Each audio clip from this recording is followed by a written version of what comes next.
अगर सर तुम्हारे को अच्छे क्लाइंट कोई नहीं, लिस्टेड कंपनी कोई नहीं, जो बच्चा मेरे पास आता है सर फर्म में रखवा दें, मैं कहता मेरी फर्म जा जा, नाल ही चला जाता।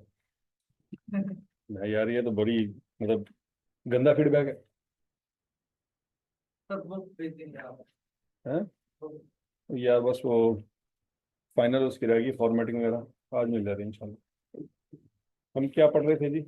Intangible assets.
अच्छा जी, ये बच्चों एक नन्ना मुन्ना सा सवाल है। पिछले लेक्चर में मैंने आपको कंसेप्ट पढ़ाया था कि एक कंपनी अपनी रिसर्च एंड डेवलपमेंट में पैसा लगा के छोड़ के चली गई। उसने वो सारा प्रोसेस किसी और को बेच दिया, तो वो पैसे जो प्रॉफिट लॉस में रिकॉर्ड करके बैठी हुई थी, उसने उसका भी कमाई कर ली। ऐसी है। अब जिसने बाय किया है उसने रिसर्च के भी पैसे दिए हैं और डेवलपमेंट के भी पैसे दिए हैं, लेकिन वो अपने हिसाब से अलग से रिसर्च करना चाहता है। मतलब समटाइम एक बंदा कहता ही है कि यार क्या कहते हैं, भाईजान फलां रेस्टोरेंट पे जाना, बड़ा अच्छा खाना है। मैं 3-4 दफा गया हूँ, तो मैंने ट्राई किया हुआ। आप कहते हैं अच्छा, लेकिन पूरा यकीन कोई नहीं। पूरा यकीन कोई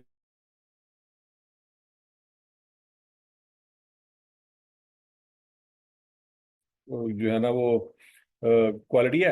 आप ट्राई करते तो आपको बड़ी बेड़ागर्क लगती है। आप कहते हैं यार मेरे ना झूठ बोल रहे हैं। फिर आप दूसरे की बात मान लेते हैं, फिर वहां पे भी जलील होते हैं, फिर तीसरे की बात मान लेते हैं, वहां पे भी जलील होते हैं। सीए में भी ऐसे ही होता है। वो फलां कहता है यार मैं फलां फलां बस मैंने 10 लेक्चर लिए थे, मेरा पेपर पास हो गया। दूसरा कहता है मैंने 15 दिन पढ़ा था, मेरा पेपर पास हो गया। आप 10 लेक्चर लेते हैं, फेल हो जाते हैं। 15 दिन पढ़ के भी दे लेते हैं, फेल हो जाते हैं। तो आप कहते हैं यार सीनियर बकवास कर रहे हैं। तो इतने धोखे जिंदगी में हो चुके होते हैं कि नेक्स्ट टाइम पे किसी पे बंदा इतनी जल्दी एतबार नहीं कर। ठीक है जी। तो फिर वो यही पॉइंट यहाँ पे भी है कि आपने एक रिसर्च एंड डेवलपमेंट बाय कर ली, एक बंदे ने रिसर्च की, फिर उसके बाद डेवलपमेंट भी शुरू कर ली, क्राइटेरिया भी उसका मीट हो गया। कर करा के एंड जब उसका काम एंड पे पहुंच गया था, पापा ने कहा कि आजा, वो सारा कुछ छोड़ छोड़ के बेच बूझ के आगे निकल गए। समझ आ गई बात? लेकिन ये बंदा जिसने बाय किया है वो कहता है यार मैं खुद रिसर्च करूंगा, एक दफा कंफर्म कर लूं कि वाकई ये रिसर्च मुकम्मल हो चुकी है। ये जिस तरह से वो बात कर रहा है वो वाकई बात ऐसी थी। उसने अपना सारा डाटा दे दिया, लेकिन यकीन नहीं आ रहा था। आप अलग से रिसर्च करते हैं, आप अलग से क्राइटेरिया अप्लाई होता है, फिर जाके आप उसको क्या करते हैं, रिकॉर्ड करते हैं। लेकिन चूंकि वो पहले वाली फेज के पैसे आप दे चुके होते हैं, वो सीधे सीधे बैलेंस शीट में ही जाएंगे। आप अपने जो खर्चा कर रहे हैं उसके हिसाब से आप अलग से सोचेंगे यार ये प्रॉफिट लॉस में जाएगा, ये बैलेंस शीट में जाएगा। याद है ना कल वाला एग्जाम्पल? उसी के ऊपर बच्चों सवाल है। और ये कम जनवरी 2012, matchless enterprises limited acquired research data along with partially developed product design from a company for 2 million। अभी याद रखो बच्चों, ये प्रोडक्ट डिजाइन का वर्ड कहीं देखा देखा सा लग रहा है। ये प्रोडक्ट डिजाइन का वर्ड डेवलपमेंट की एग्जांपल्स में है। नहीं समझ आ रही बात? उसको भी साथ ओपन कर लेते हैं ताकि कंफर्म हो जाए।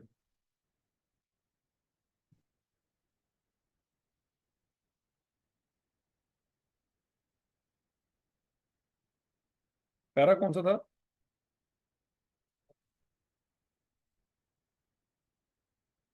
ये जी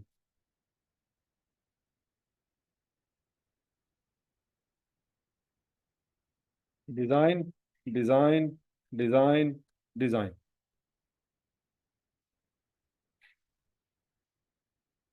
ठीक है जी।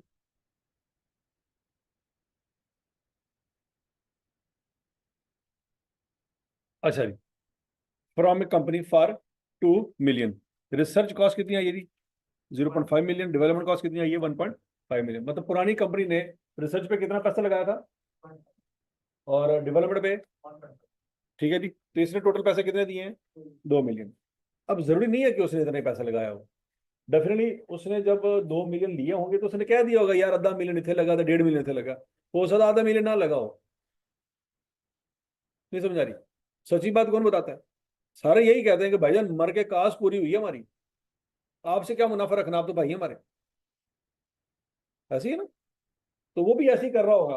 उसने हालांकि कमाई की होगी, लेकिन वो बता क्या रहा है कि भाईजान 500,000 हमारा किस पे लग गया? रिसर्च पे। और 1.5 मिलियन किस पे लग गया? डेवलपमेंट पे। 2 मिलियन का खर्चा हुआ, 2 मिलियन आप हमें दे, बस। हम हमारी फैमिली अमेरिका शिफ्ट हो रही है, हम ये बस औने पौने दामों बेच रहे हैं चीजें। ऐसे ही होता है ना? वो पता लगता है जी फलां फैमिली अमेरिका जा रही है, लैपटॉप उसके पास पड़ा हुआ है, बड़ा सस्ता सा है, मार्केट से 1.5 लाख का मिलता है, तो वो 50,000 का बेच रहे हैं। तो लोग भागे भागे जाते हैं, चलो जी सस्ता रेट है। और बाद में पता लगता है जनाब विंडो भी बेड़ा गर्क हुआ पे है, रैम भी वो वाली नहीं है, प्रोसेसर का भी बेड़ा गर्क है। ठीक हो गया जी? The product design was handed over to the production department on 1 November 2012. Subsequent to acquisition, MEL incurred 0.7 million on research and 2.5 million on development finalization of the product design. कितने मिलियन की उसने R&D बाय की थी? 2 million. ये तो सीधी सीधी balance sheet में जाएगी, यहां तक की बात में लगे। फिर उसने अपने पंगे लिए। अपने पंगे क्या लिए? 0.7 मिलियन की उसने खुद से रिसर्च की, कंफर्म करने के लिए कि जो वो कह रहा है सही कह रहा है। फिर उसके बाद 2.5 मिलियन की उसने डेवलपमेंट पे खर्चा किया। अच्छा, it is expected that this product design would provide economic benefit to the company for the next 5 years। ठीक है जी। बच्चों ये ऐसी है जैसे आपने देखा हो, अगर एक गाड़ी आती है ना, सिविक। सिविक गाड़ी का एक मॉडल नया लॉन्च होता है, फिर वो मॉडल अगले 5 साल चलता है। फिर 5 साल बाद एक नया मॉडल लॉन्च होता है, फिर वो मॉडल अगले 5 साल चलता है। तो बेसिकली क्या है कि कोई बंदा बैठ के डिजाइन सोचता है कि यार जब ये 5 साल बाद सिविक का ये डिजाइन यूज हो चुका होगा, लोग इसे यूज टू हो जाएंगे, तो वो इसको इतनी प्रायोरिटी नहीं देंगे। तो 5 साल बाद क्या करना पड़ेगा? डिजाइन चेंज करो। नहीं करोगे ना तो दुनिया ये गाड़ी छोड़ के कोई और बाई करना शुरू कर देगी। पॉइंट नहीं समझ आ रहा? ठीक है। होंडा सिटी या होंडा सिविक या टोयोटा करोला, ये GLI XLI है, ये इतने साल से क्यों चल रहे हैं? क्योंकि ये हर 5 साल पर क्या करते हैं? डिजाइन चेंज कर लेते हैं। अगर 20-25 सालों से इनका डिजाइन सेम होता तो आज कोई भी बाई ना कर रहा। तो मार्केट को अपनी तरफ कनेक्ट करने के लिए क्या करना पड़ेगा आपको? हर थोड़े वक्फे के बाद प्रोडक्ट में डिजाइन चेंज करना पड़ेगा। बात समझ लगी? अच्छा, फिर जैसे घर का नक्शा बनाते हैं, तो कोई बंदा बैठ के नक्शा बनवा रहा होता है ना, तो मुफ्त में बनाता है, पैसे लेता है ना। तो इसका मतलब है कि जिस बंदे ने गाड़ी का डिजाइन बनाया होगा उसके भी अच्छे खासे पैसे होंगे। हालांकि आप कहेंगे यार है कि ये थोड़ा जा इधरों चिबा कर दे, थोड़ा जा इधरों विंगा कर दे, थोड़ा जा इधरों कर दो, एरे चिकड़ा कमाल है। तो फिर ऐसे बंदे को कहते हैं तो घर आप ही बना के बाहर, पता लगेगा जनाब किचन तो वाशरूम इकट्ठा ही है। जब आप खुद नक्शे बनाओगे तो फिर ऐसे ही होंगे। बात समझ आ रही कि नहीं आ रही? तो लिहाजा जो बंदे नाम सुना सिविल इंजीनियरिंग? सिविल इंजीनियरिंग को पूरी एक साइंस है पूरी। ठीक हो गया? तो वो उनका काम ही है, जो दुनिया के बड़े बड़े एक्सपर्ट सिविल इंजीनियर होते हैं वो करोड़ों रुपए में कमाई कर रहे हैं। यहाँ तक की बात समझ आ रही कि नहीं आ रही? तो ये एक डिजाइन उन्होंने बनाया है, उस डिजाइन का फायदा कितने साल चलेगा? 5 साल। 5 साल बाद क्या होगा? नया डिजाइन। तो ये उस तरह की कुछ स्टोरी चल रही है। बरं, अब बच्चों प्रोडक्ट डिजाइन उन्होंने बना दिया है, ये अगले 5 साल तक उस तरह की चीजें बनेंगी, फिर उसके बाद क्या हो जाएगा? नया प्रोडक्ट डिजाइन बनाना पड़ेगा वगैरह वगैरह।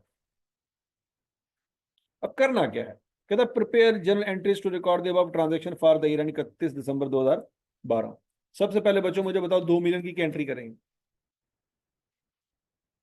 Development asset debit, cash credit. ये तो सीधे सीधे आपने पैसे दे दिए, ये डेवलपमेंट ऐसा सीधा कहाँ चला गया, बैलेंस शीट।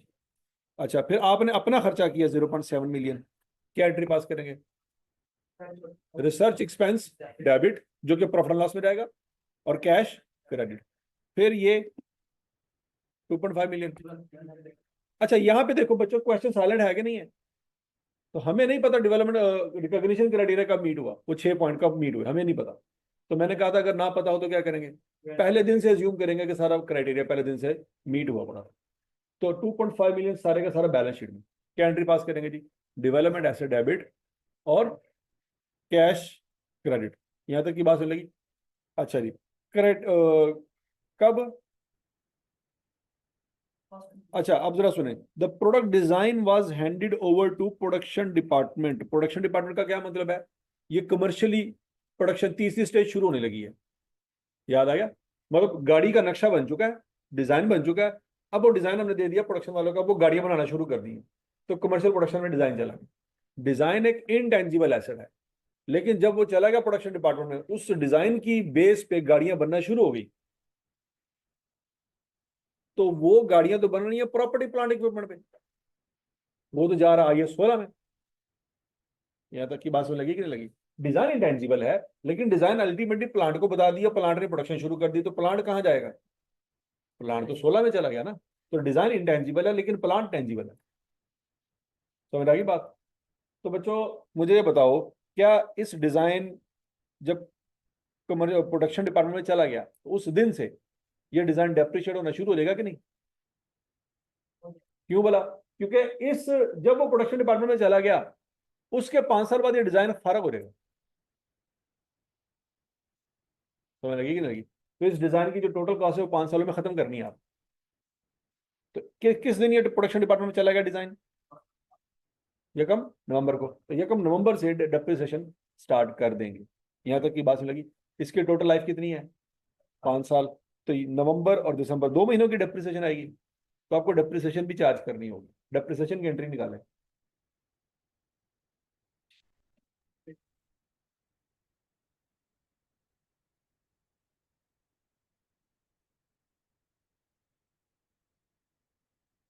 हाँ जी, कैसे बच्चों, कैसे कैसे कैसे, 2 मिलियन तो आपने पहले दिया, और 2.5 मिलियन ये वाला, ऐसे ही है। टोटल क्या हो जाएगा, इसको किस पे डिवाइड करेंगे, मल्टीप्लाई किसे करेंगे, क्या आंसर आ देगा, 0.15। क्या एंट्री पास करेंगे बच्चों,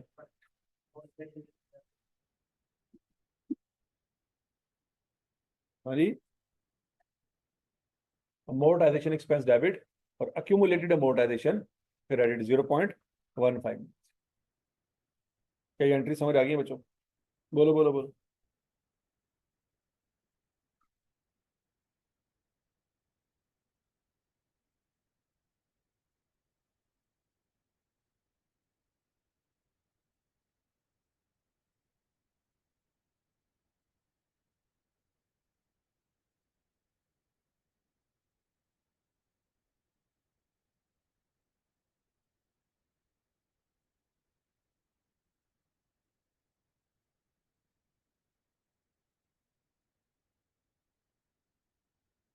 अब बच्चों अगला सवाल है जी, इंटरनेशनल एसोसिएट लिमिटेड।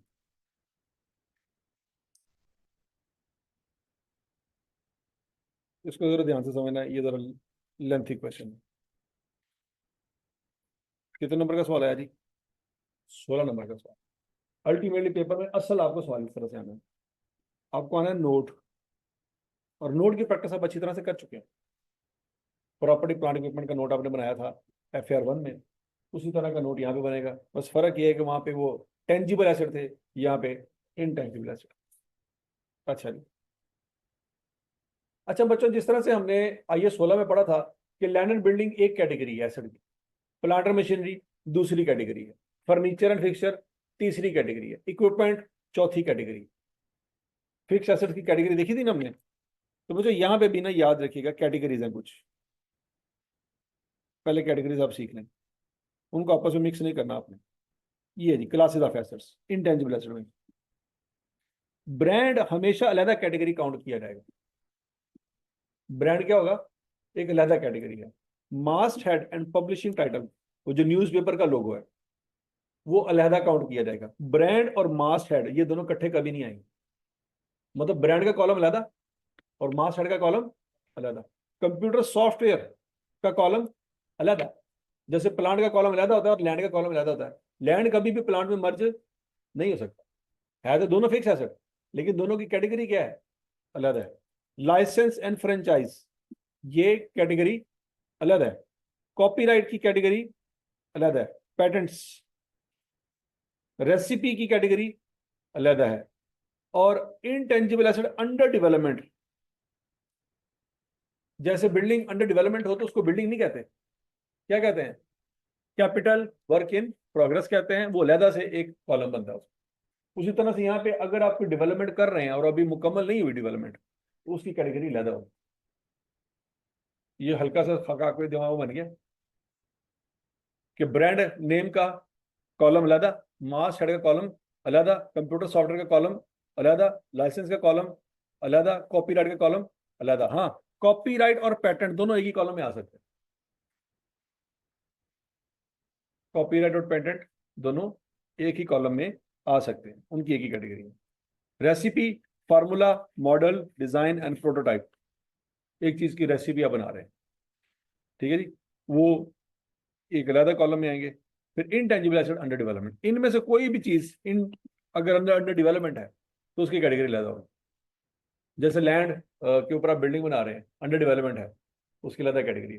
प्लांट बना रहे हैं, अंडर डेवलपमेंट है, अलग कैटेगरी। इक्विपमेंट बना रहे हैं, अंडर डेवलपमेंट है। वो तीनों को इकट्ठा की कैटेगरी में डाल सकते हैं। यहाँ तक की बात समझ आ गई सबको?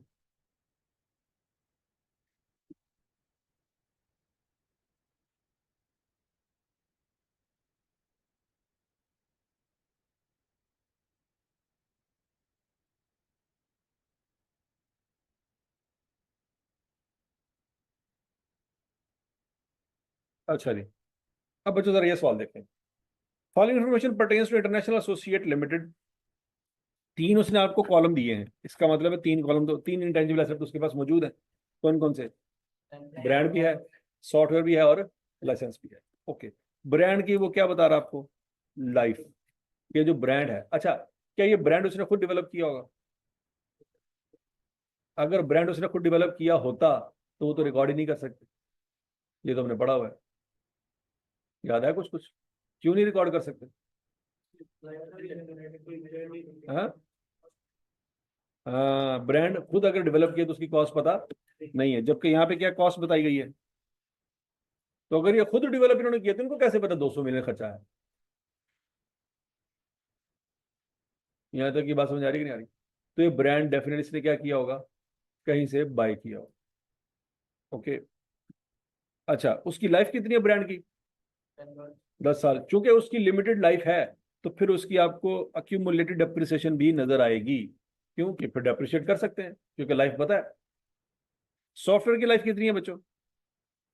सॉफ्टवेयर कितने का लिया है तो फिर वो डेप्रिशिएट भी हुआ होगा। लाइसेंस की लाइफ क्या है? इनडेफिनेट। लाइसेंस कितने का लिया है?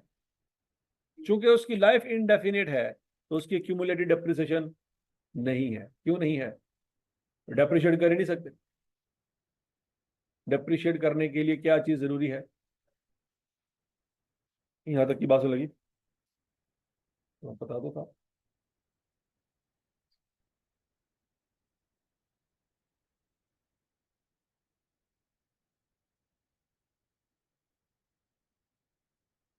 यहां तक की बात लगी थी। ये पहला पॉइंट हो गया। अब दूसरा point, detail of expense incurred on project to improve IL's existing production process are as under. इसका मतलब ये हुआ बच्चों कुछ मजीद खर्चे हो रहे हैं, कोई मजीद रिसर्च एंड डेवलपमेंट होने जा रही है, मतलब कोई चौथा कॉलम अलहदा से बनने वाला है। ये तीन कॉलम तो आएंगे।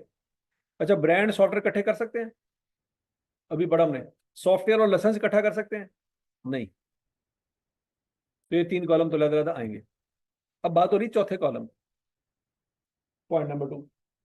क्या करने जा रहे हैं जी? प्रोडक्शन प्रोसेस को इंप्रूव करने जा रहे हैं। मतलब पहले हो सकता है एक चीज 3-4 प्रोसेस में से गुजर के तैयार होती हो, अब हो सकता है कि एक या दो प्रोसेस में ही मुकम्मल हो जाए। ठीक है, बीच में से इंसानों को निकाल दो, मशीनें डाल दो, तो इसका मतलब क्या है, टाइम थोड़ा सा कम लगेगा। तो ये भी आपने पूरे का पूरा एक स्ट्रक्चर बनाना है, पूरा एक प्रोसेस बनाना है, इसके ऊपर पूरा ख्याल होगा, प्लानिंग होगी, उसके ऊपर एग्जीक्यूशन होगा। नहीं बात सुनेगी? ठीक है जी। अच्छा, अब हुआ क्या बच्चों? वो कहता है 30 जून 2015 तक कितना खर्चा आ चुका है? 20 मिलियन का खर्चा आ चुका है। फिर जुलाई से लेके मार्च 16 तक कितना खर्चा आ चुका है? 45 मिलियन। बच्चों हमारा साल कब खत्म होता है? जून में खत्म हो जाता है। अच्छा, हमारा ये जून में खत्म होता है, यहां तक की बात में लगी। अब आगे बढ़ जी। Expenses were incurred evenly during the above period. वो कहता है हर महीने सेम खर्चा आया है। ऐसा नहीं था कि बीच में रमजान का महीना था तो खर्चा कम हो गया। हर महीने सेम खर्चा आया। On 30 September 2015 it was establish that the project is commercially viable. ये क्या बताने की कोशिश कर रहा है? 30 सितंबर को क्या हुआ? डेवलपमेंट कंप्लीट हो गई है, वो ये कह रहा है। तसल्ली से इसका उर्दू में तर्जमा करके बताएं, इसका क्या मतलब है? कमर्शियल प्रोडक्शन स्टार्ट हो गई है। हाँ, तैयार हो गया, मुकम्मल हो गया।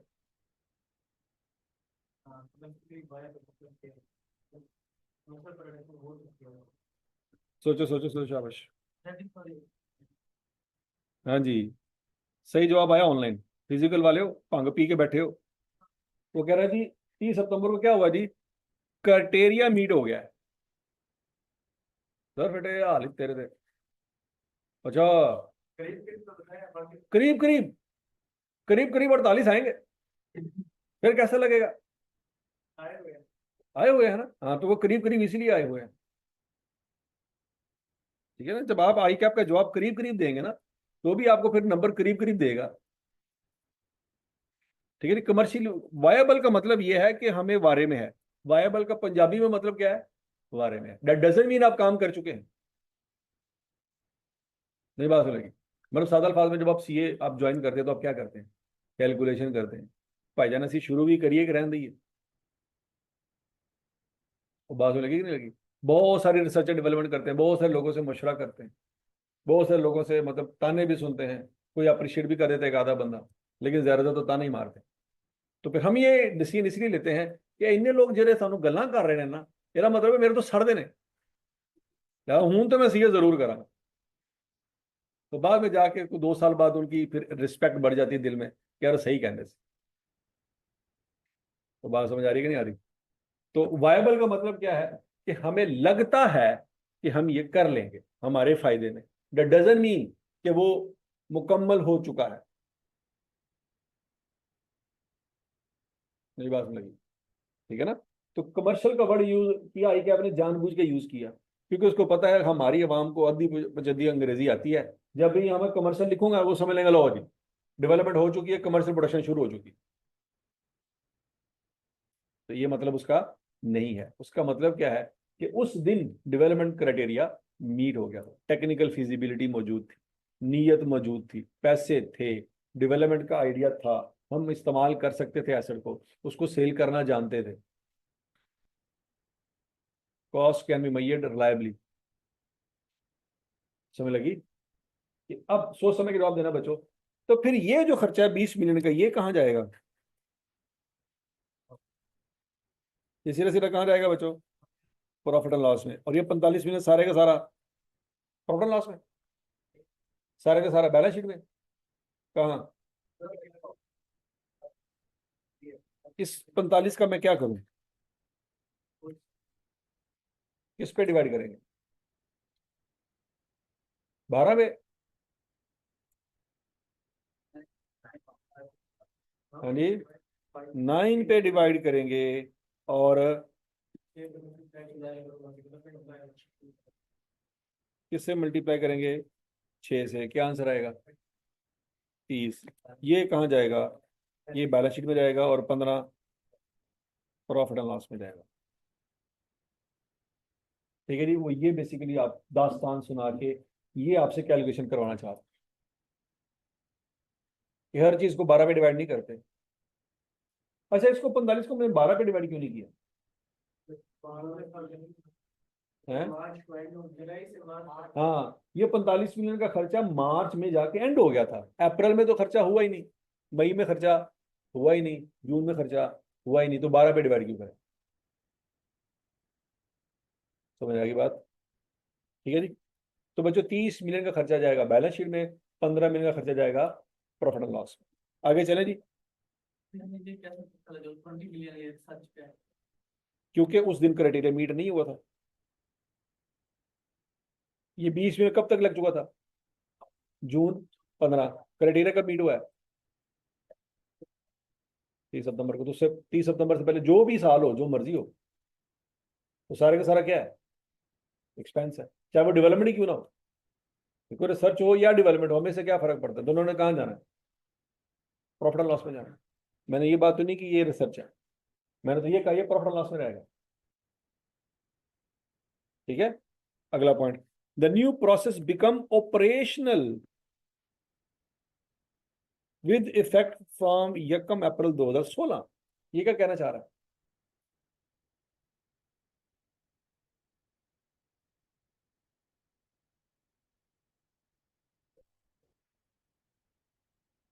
ये क्या बेसिकली आपको बताने की कोशिश कर रहा है?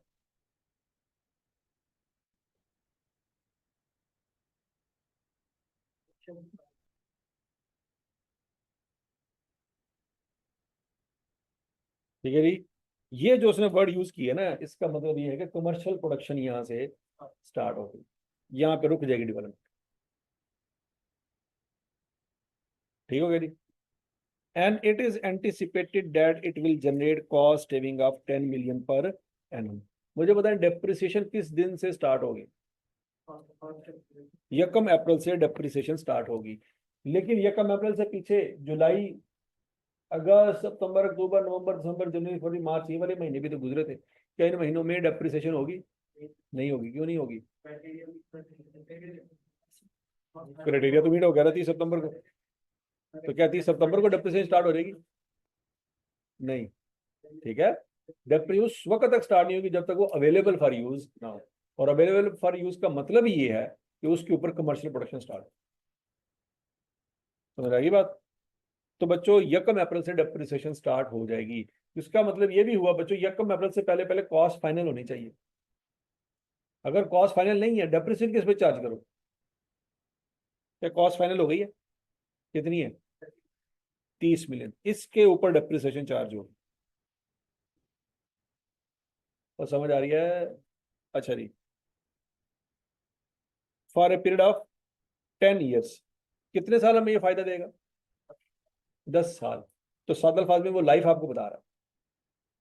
10 साल बाद एक नया प्रोडक्शन प्रोसेस हम फिर मेहनत करके नया प्रोडक्शन प्रोसेस बनाएंगे। नहीं समझ लगी? जैसे बच्चों पुराने वक्तों में फुटबॉल बनाया करते थे, तो इंसान सुबह से लेकर शाम तक सिलाई किया करता, तो मतलब प्रोडक्शन प्रोसेस में इंसान इन्वॉल्व था। सबसे ज्यादा कंट्रीब्यूशन इंसान का था। पीस इंसान बनाते थे, उसकी सिलाई इंसान करते थे, सिलाई करने के बाद उसकी धुलाई इंसान करते थे, पैकिंग इंसान करते थे। ये 1980s, 1990, 2000 तक ऐसी चीजें चलती रही। फिर आहिस्ता आहिस्ता आहिस्ता ऐसा देखा गया कि यार अगर इस तरीके से फुटबॉल बनाया जाए ना, तो एक फुटबॉल को मुकम्मल होने में 2 दिन लग जाते हैं। कितने दिन लग जाते हैं? 2 दिन। तो इससे तो दुनिया की डिमांड पूरी नहीं हो सकती।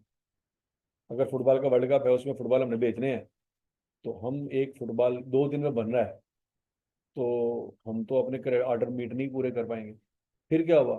किसी जहीन इंसान ने सोचा कि यार इन तमाम जगह पे इन बंदे इन्वॉल्व हैं, टाइम लग रहा है, अगर इनकी जगह मशीनें रख दी जाए। क्या रख दी जाए? मशीनें। मशीनें ही पीस बनाएं, मशीनें ही सिलाई करें, मशीनें ही उसकी फाइनल फिनिशिंग दें, मशीन ही उसकी क्या करें जी, चेकिंग करें, फाइनल उसकी क्वालिटी कंट्रोल चेक हो, और मशीनें इसको पैक करके मशीनें ही उसको कंटेनर में फिल करें। तो उन्होंने जब प्रोसेस सारा किया, तो क्या एक ही दिन सारी मशीनें आ गई होगी? नहीं। पहले उन्होंने मशीन पीस को काटने के लिए मशीन रखी होगी। क्या तजर्बा करके देखिए कामयाब होता भी है कि नहीं है? फिर धुलाई के लिए मशीनें रखी होंगी कि यार फुटबॉल को धोना है, फिर पैकिंग करने के लिए मशीन रखी होगी, एंड पे जाके मशीन रखी होगी सिलाई करने वाली, क्योंकि सिलाई डेफिनेटली इंसान ने अगर सिलाई की है ना, तो वो उसकी बारीकियों में जो उसका स्किल इन्वॉल्व हुआ है, मशीन उसकी बारीकियों तक नहीं पहुंच सकती। लेकिन बहरहाल एक वक्त आएगा कि मशीनें इतनी ज्यादा तेज हो जाएंगी। यहाँ तक की बात समझ आएगी नहीं आई? तो बच्चों ये क्या है, प्रोडक्शन प्रोसेस में इंप्रूवमेंट है। ये इंप्रूवमेंट हमें 5 सालों में नहीं आई होगी, ये कम से कम 15 से 20 साल लगे होंगे। तो करते करते करते करते करते क्या हुआ, वो फुटबॉल जो 2 दिनों में बना करता था, वो अब मैक्सिमम 15 से 20 मिनट में बन जाता। समझ आ रही बात की नहीं आ रही? तो ये क्या है, प्रोडक्शन प्रोसेस की इंप्रूवमेंट, प्रोडक्शन प्रोसेस की इंप्रूवमेंट। अच्छा, अब जो तरीका था उसमें मशीनें इन्वॉल्व थी, अब तो आर्टिफिशियल इंटेलिजेंस आ गई है, मशीनें ज़हीन हो गई हैं। पहले तो मशीनों में एक कोड दे दिया कि बस आपने यही काम करना। अब उन मशीनों की भी अगली कोई फेज आएगी, मशीनों की जगह रोबोट आ जाएंगे। मशीनें चल फिर नहीं सकती, रोबोट तो चल फिर भी सकते हैं। ठीक है, इसका मतलब है अगला प्रोडक्शन प्रोसेस इसको भी ऑब्सोलीट कर सकता है। तो इसलिए उसने बताया है कि हमने ये जो नया प्रोडक्शन प्रोसेस निकाला, ये 100 साल तक नहीं चलना, ये मैक्सिमम 10 साल तक फायदा देगा। उस वक्त नई टेक्नोलॉजी आ जाएगी, नए फेजेस आ जाएंगे जिंदगी के। समझ आई कि नहीं आई? मतलब हमारी जनरेशन ऐसी थी कि हमने अपनी जिंदगी में मोबाइल पैदा होते देखा। मतलब हमारी जवानी में जब हम एफएससी कर रहे थे, मोबाइल नहीं होता था। अगर होता था तो खानदान में या पूरे गांव में किसी चौधरी साहब के पास ही होता। और उस जमाने में मोबाइल कॉल करने के 10 रुपए पर मिनट, और जो कॉल उठाता था उसके भी पैसे कटते थे।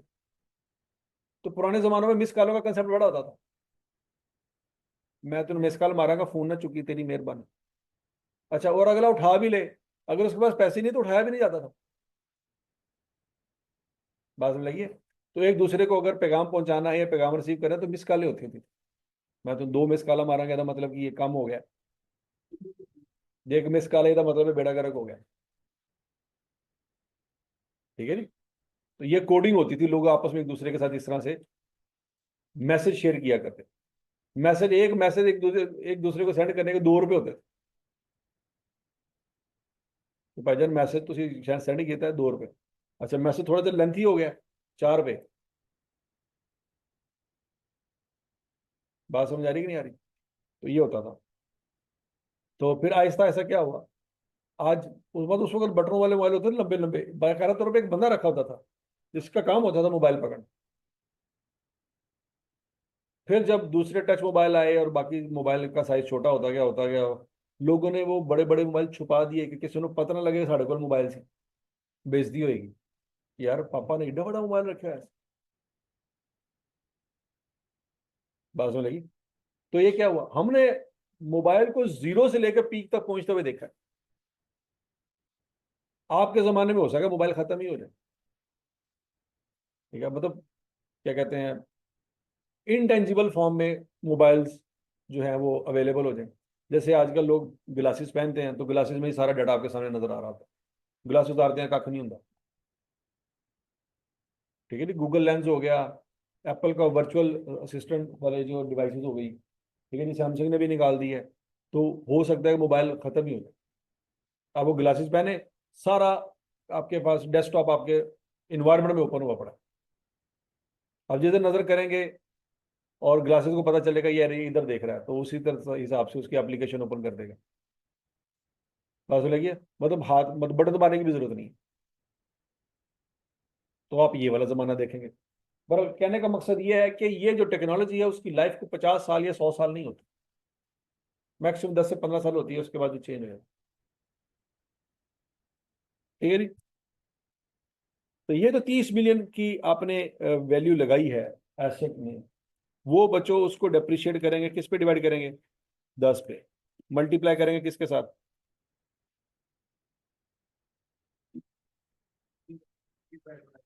3/12। आंसर क्या आएगा? है 0.7। ये फिगर क्लियर है सबको? अच्छा जी, point number 3। On 1 August 2015, IAL entered into an agreement to acquire an ERP software। अब ऊपर जो हम बात डिस्कस कर रहे थे, क्या वो सॉफ्टवेयर था? कि पॉइंट नंबर 2 में जो डिस्कस कर रहे थे वो क्या था? लाइसेंस था? क्या था? वो एक प्रोडक्शन प्रोसेस था। उसको हम अपनी कैटेगरी में डेवलपमेंट एसेट कह सकते हैं, क्योंकि हमने डेवलप किया उसको। अब आगे सुने, क्या ये सॉफ्टवेयर भी हमने डेवलप किया? क्या किया? अक्वायर किया, हमने किसी और से बाय किया। Which would replace it's existing accounting software, जो इसके एग्जिस्टिंग सॉफ्टवेयर को रिप्लेस कर देगा। क्या इस वक्त ऑलरेडी हमारे पास कोई सॉफ्टवेयर है?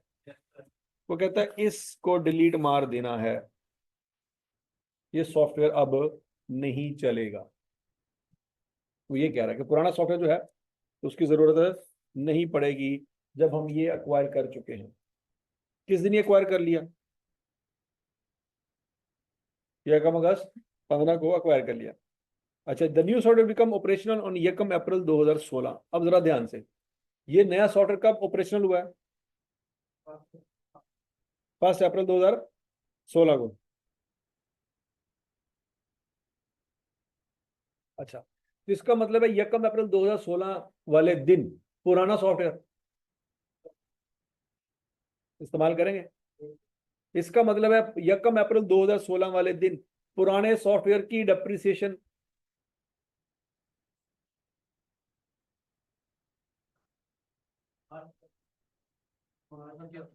कब तक करेंगे? मार्च तक करेंगे, अप्रैल मई जून में नहीं होगी। और इस सॉफ्टवेयर की डेप्रिसिएशन 1 अप्रैल से शुरू करेंगे। दिमाग में स्केच बन रहा है ना क्या क्या करना है? ठीक हो गया जी। IAL incurred the following expenditure in respect of ERP software। Purchase price कितनी है जी? 115 मिलियन, इंक्लूडिंग 15% सेल्स टैक्स।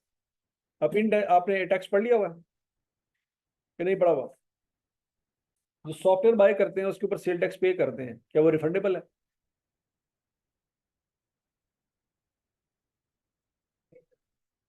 पढ़ा भी है टैक्स का? नहीं पढ़ा है? ठीक है जी। तो अगर बच्चों ये सेल टैक्स रिफंडेबल होता तो फिर ये माइनस कर देते, लेकिन ये रिफंडेबल नहीं है। आई के आपने सवाल जानबूझ के इस तरह से बनाया है कि आप टैक्स पढ़ चुके हैं, टैक्स का नॉलेज भी अप्लाई करो, तो लिहाजा सेल टैक्स माइनस नहीं होगा। हाँ, अगर प्लांट की बात होती और सेल टैक्स होता तो फिर क्या करते?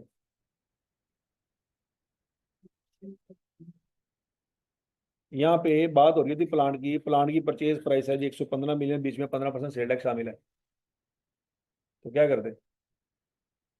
क्या की मौत, ये थोड़े टैक्स लाते हैं। रिजल्ट आना ना रे, टैक्स का रिजल्ट आना है कि आ चुका है? कितने साल पहले? ठीक है, ये हालात हो पे ने कि सर अगर कोई प्रॉपर्टी प्लांट के ऊपर बाई कर लें तो उस पर सेल टैक्स अगर पे किया तो रिफंडेबल है कि नहीं है, पता ही नहीं।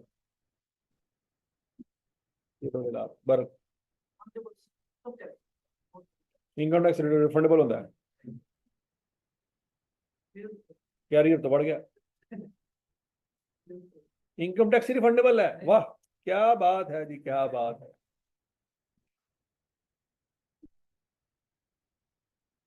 अच्छा जी, अब बच्चों ये स्टाफ ट्रेनिंग की मैंने बड़ी डिटेल में आपको डिस्कशन की थी, याद है? क्या ये स्टाफ ट्रेनिंग को हम एसेट बना सकते हैं? नहीं बना सकते। ये क्यों नहीं बना सकते? इस पे कंट्रोल नहीं है, तो ऐसी चीज जिस पे कंट्रोल ना हो वो एसेट की डेफिनेशन में पूरा नहीं उतरता। तो ये ट्रेनिंग ऑफ स्टाफ जो 2 मिलियन का खर्चा है, ये सारा प्रॉफिट लॉस में जाएगा, एसेट में ऐड होकर बैलेंस शीट में नहीं जा सकता। Consultancy charges for implementation of ERP। हाँ जी, ये क्या होगा बच्चों? कैपिटलाइज होगा। क्यों? इंप्लीमेंटेशन को आप ऐसे समझ ले, इंस्टॉलेशन।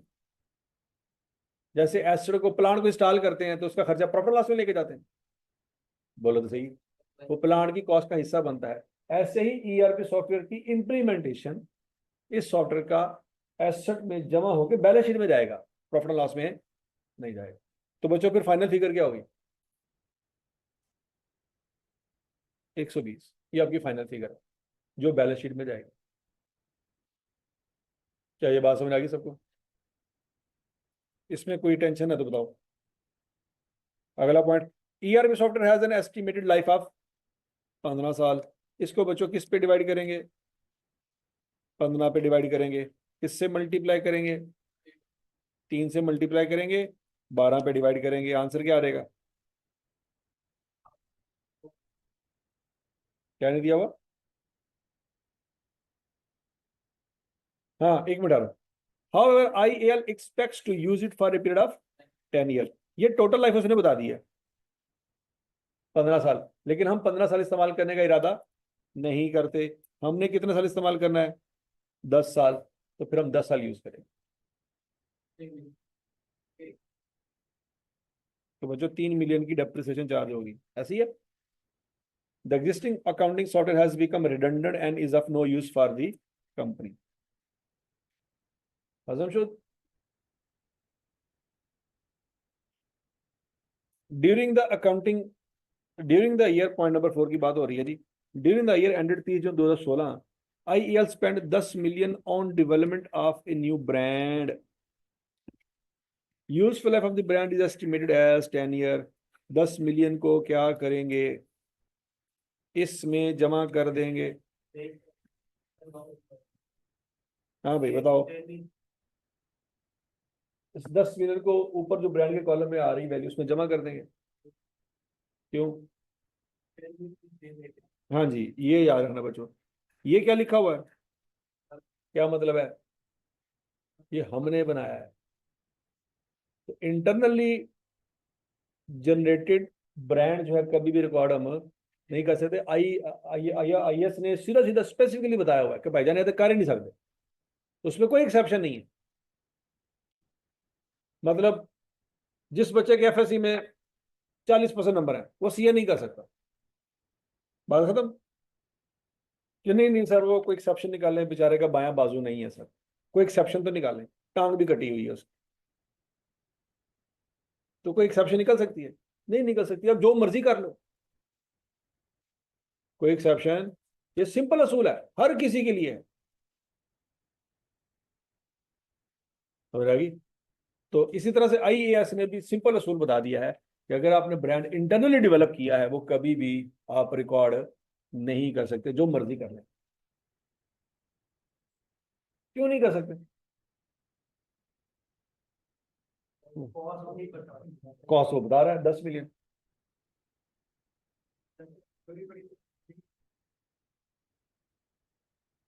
सोचो, हमने इतराज ये किया था कि उसकी कॉस्ट नहीं पता, वो कह रहा 10 मिलियन। हूं की जवाब देगी ना? सोचने वाली बात है ना। मतलब एक FSC वाला बच्चा बैठा है 40% नंबर लेके, आप कहते यार तेरा CA नहीं हो सकता। वो कहता पूछो CA की जड़ी गल मेरे को पूछ लो। क्या कहेंगे फिर तो लाजवाब हो गए, उनकी जवाब दिए। उनका PSC 5 पेपर होंगे ने, PSC फलां फलां फलां, मेरे को PSC हुणी पूछ लो। मैं क्लासा सारी ली YouTube पे बैठ के। और हो सकता है वो आपसे ज्यादा जानता हो PSC के बारे में। तो आप कहेंगे नहीं नहीं यार, हाँ वैसे इसको मिलना चाहिए, इसको तो आता है सारा कुछ। तो क्या इजाजत दे देंगे? नहीं। बस कह दिया तो कह दिया। लेकिन स्टैंडर्ड ने जो वजह बताई है वो वजह तो यहाँ पे उसने शट अप कॉल दे दिया आपको। वजह बताई थी स्टैंडर्ड ने क्या? कॉस्ट नहीं पता चल सकती। वो कह रहा 10 मिलियन। हूं दसो, अब क्या जवाब दें इसको?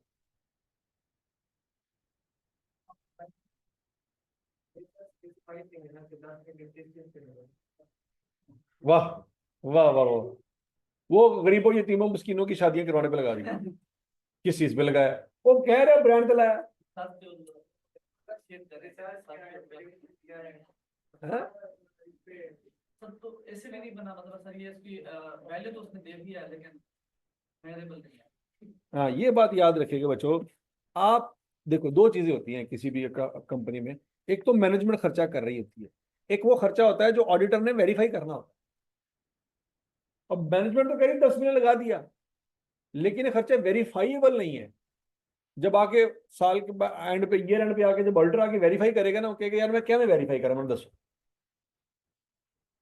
10 मिनट में, दुनिया में कोई मेरे पास तरीका ही नहीं है कि मैं इंश्योर कर सकूं कि वाकई 10 मिनट का खर्चा है।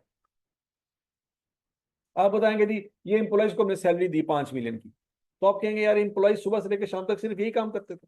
नहीं, और काम भी करते थे। तो फिर कितने घंटे ये वाला काम करते थे, कितने घंटे वो वाला काम करते थे? ऑडिटर कभी भी इसको वेरीफाई नहीं कर सकता। नहीं बात समझ आ रही? क्लियर है? तो बच्चों इसलिए याद रखिएगा कि मैनेजमेंट जो मर्जी कहे कि 10 मिनट का खर्चा हो गया जी हमारा ब्रांड पे, आपको इतराज ये था कि कॉस्ट फाइनल नहीं पता नहीं चल सकती, हम बता रहे हैं 10 मिनट। वो कहेंगे भाईजान तुम जो मर्जी बताओ, तुम 100 मिलियन क्या दो। पॉइंट ये कि वेरीफाई हो सकती है, वेरीफाई नहीं हो सकती। देखो ये ब्रांड आपने परचेज किया है, ये वेरीफाई हो सकता है कैसे? कैसे रिलायबल है? हाँ, हमारे पास रसीद मौजूद होगी, हम उनको रसीद दिखाएंगे, फलां कंपनी की रसीद हमारे पास देख लो, ठीक है? वो रसीद वेरीफाई कर देगी, उस रसीद के ऊपर हो सकता है टैक्स भी लगाओ, तो गवर्नमेंट भी उस चीज की गवाह मौजूद है कि गवर्नमेंट ने टैक्स लिया है। अब रसीद की वैल्यू गलत होती है तो गवर्नमेंट कैसे टैक्स ले रही है? समझ आ रही बात की नहीं आ रही? तो उसके उसके तो आप सबूत ले सकते हैं कितना खर्चा आया है, इसका कोई सबूत नहीं है। इसलिए बच्चों ये अगर मैनेजमेंट गुमराह करने के लिए क्या भी रही है ना, 10 मिनट का खर्चा आया है, इसके बावजूद ये वो चीजें जो वेरीफाई नहीं हो सकती। अच्छा जी, अब आगे उसने फिर स्टोरी सुनाई है, the useful life of the brand is estimated as 10 years। तो इसका हम क्या करें? कुछ भी नहीं हो सकता है। ठीक है जी। पॉइंट नंबर 4 समझ आ गया सबको बच्चों? Point number 5, the license appearing in ILTS books was issued by the government for an indefinite period. कहता है जी लाइसेंस जब गवर्नमेंट ने इशू किया था तो क्या बताया था कि पूरी जिंदगी के लिए licence. However, on 1 January 2016, the government introduced a legislation under which the existing license would have to be renewed after 10 years। नई गवर्नमेंट आई, उन्होंने कहा भाईजान पुरानी गवर्नमेंट ने जो किया उन्होंने नाल जिधर हो गए उन्होंने कानून भी उधर गए, अब हम आए हैं, हम क्या फरमा रहे हैं कि जो भी पुराने नए अगले पिछले जितने भी सॉफ्टवेयर हैं सबकी लाइफ क्या होगी, लाइसेंस की लाइफ क्या होगी? तो इसका मतलब क्या है? पहले इसके ऊपर डेप्रिसिएशन चार्ज नहीं हुआ करती थी, अब क्या हुआ करेगी? डेप्रिसिएशन चार्ज हुआ करेगी। समझ आएगी बात? पहले क्यों नहीं होती थी? इनडेफिनेट लाइफ थी, अब क्यों होगी? क्या हम ये कह सकते हैं नहीं भाईजान पुराने सॉफ्टवेयर के ऊपर ये बात अप्लाई नहीं होती? पहले पहले नहीं होती, हाँ जी।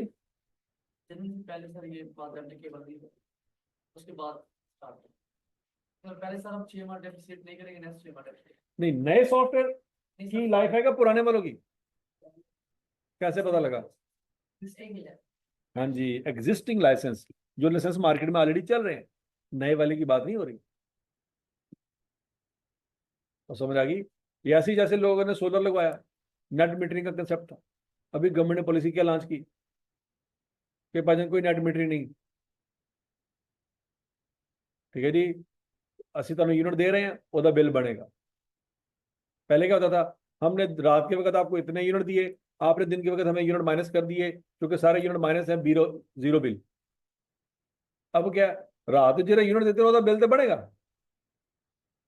बिल बन के टोटल बन के टैक्स लग के सारा कुछ कैलकुलेशन करने के बाद फिर जो आपने यूनिट हमें दिए वो माइनस कर देंगे, लेकिन हमारा यूनिट होगा 50 रुपए का और आपका यूनिट होगा 10 रुपए का।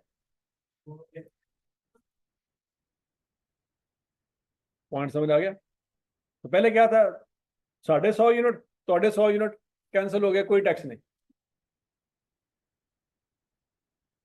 तो समझ आई ये मसले मसाइल? तो क्या वो नए मीटर वालों के लिए पॉलिसी होगी? नहीं, अगले पिछले सारे। समझ आ गई? दूसरी बात है वो बिल अभी होल्ड कर दिया है क्योंकि उसमें कुछ सियासतदानों ने भी अपने लगवाए होंगे सोलर, वो कहने यार असं भी रगड़े जा रहे हैं, तो लिहाजा उन्होंने रोक दिया। यार मैं तो आप ही घर इन्ने केवी का सिस्टम लगवाया हुआ है तो मैनू भी तुसी टैक्स पान लगे।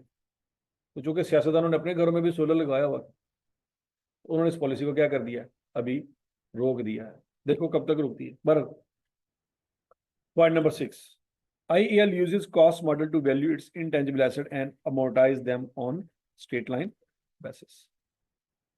कहता है जी कि भाई डेप्रिसिएशन जो है वो रिड्यूसिंग बैलेंस मेथड पे नहीं है, किस पे है, स्ट्रेट लाइन मेथड पे है। क्या बनाना है जी, इंटेंजिबल एसेट के ऊपर नोट बनाना है।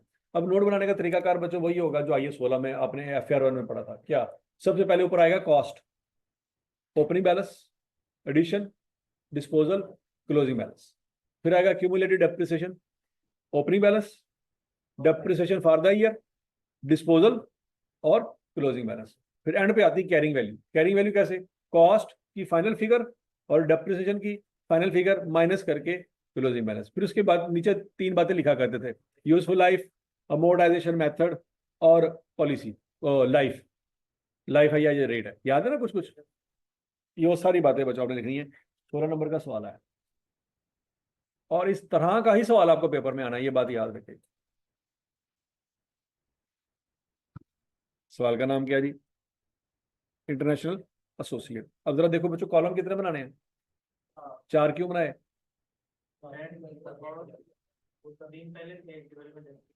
अच्छा जी। ओपनिंग बैलेंस मिल जाएगा बच्चों आपको, ब्रांड का कितना है, सॉफ्टवेयर का कितना है, 80, तो ये डिलीट नहीं हो जाना था। ओपनिंग बैलेंस तो है, डिलीट हुआ है यकम अप्रैल को जाके, जब नया सॉफ्टवेयर इंप्लीमेंट हो गया उस वक्त डिलीट हुआ है। यकम तो साल के पहले दिन तो था ना। और लाइसेंस कितना है, 15 का, ठीक हो गया जी। तो बच्चों आप जरा देखो, 3 के ओपनिंग बैलेंस लिखे हुए हैं, चौथे का नहीं लिखा हुआ। चौथे का क्यों नहीं लिखा हुआ, क्योंकि ये फाइनल बाद में ईयर बीच में जाके हुआ है, ठीक है जी। तो वो फिर बच्चों अगली लाइन आ जाएगी कौन सी, एडिशन की। एडिशन में ब्रांड में तो कोई एडिशन, वो 10 मिलियन का जो एडिशन था वो क्या है, वो नहीं रिकॉर्ड करना, ठीक हो गया।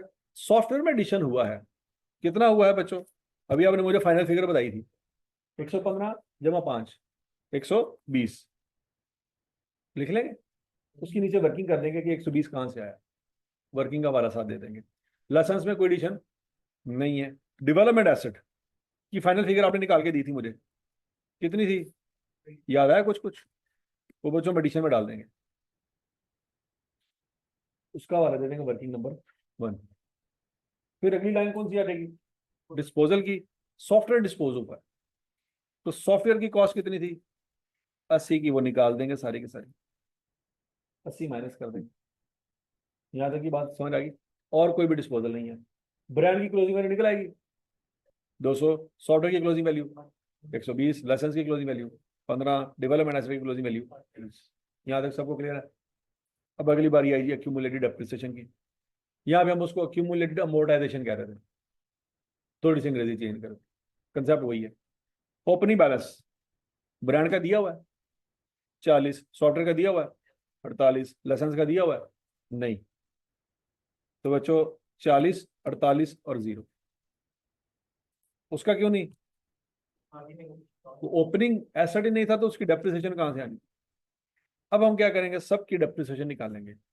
हाँ जी, ब्रांड की वैल्यू कितनी है 200, लाइफ कितनी है 10, 200 डिवाइडेड बाई 10, क्या आंसर आ जाएगा 20। ये 20 समझ आया कहां से आया, साल पूरा गुजर गया, 20 डेप्रिसिएशन है। अगला पॉइंट, सॉफ्टवेयर। सॉफ्टवेयर की ऑलरेडी कितनी थी 48, ये पुराना सॉफ्टवेयर कितना टाइम चला, इस साल कितने महीने चला, तो 9 महीने की डेप्रिसिएशन तो इसकी आनी चाहिए ना। तो क्या करेंगे बच्चों, 80 डिवाइडेड बाय 5 मल्टीप्लाइड बाय 9/12, 12 तो इसकी आ गई। तो क्या बच्चों, नया सॉफ्टवेयर भी तो 3 महीने यूज हुआ ना, उसकी कितनी आ गई 3, तो टोटल कितनी होगी 15। ये 15 कहाँ से आए, बात समझ लगी। पेपर में आप इसको वर्किंग से शो कर देंगे, पुराना सॉफ्टवेयर नया सॉफ्टवेयर जमा, असम्पशन। अच्छा जी। फिर लाइसेंस, लाइसेंस की डेप्रिसिएशन आपने यहाँ पे मुझे निकाल के दिखाई थी, याद करो कितनी थी 0.75, वो रिकॉर्ड कर ली। फिर उसके बाद डेवलपमेंट एसेट, सॉरी, ये डेवलपमेंट एसेट की डेप्रिसिएशन थी 0.75, लाइसेंस की निकालनी बाकी है। लाइसेंस कितना था? 15 मिलियन का। गवर्नमेंट ने अनाउंसमेंट की थी 10 साल। लेकिन ये अनाउंसमेंट गवर्नमेंट ने कब की थी बच्चों? 1 जनवरी को। हम कहाँ पे खड़े हैं? तो कितना टाइम गुजर गया? साल तो नहीं गुजरा।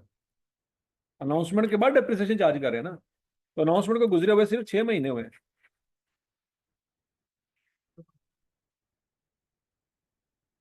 तो बच्चों 0.75 डेप्रिसिएशन आ गई लाइसेंस की, और 0.75 डेप्रिसिएशन आ गई डेवलपमेंट एसेट की। टोटल क्लोजिंग बैलेंस निकाल लेंगे।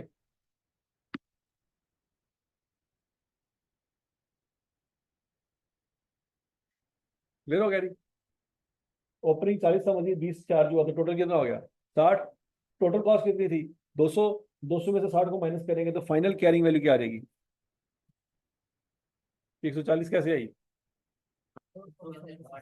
200 में से 60 माइनस किया। ये 117 कैसे आया? 120 में से 3 माइनस किया। ये 14.25 कहाँ से आया? ये 29.25 कहाँ से आया? और समझ आ गया है? नीचे 3 बातें लिखनी होती हैं बच्चों। अमोर्टाइजेशन मेथड सबका स्ट्रेट लाइन है। यूजफुल लाइफ 10 साल 10 साल 10 साल 10 साल। और measurement basis cost model cost model cost model cost.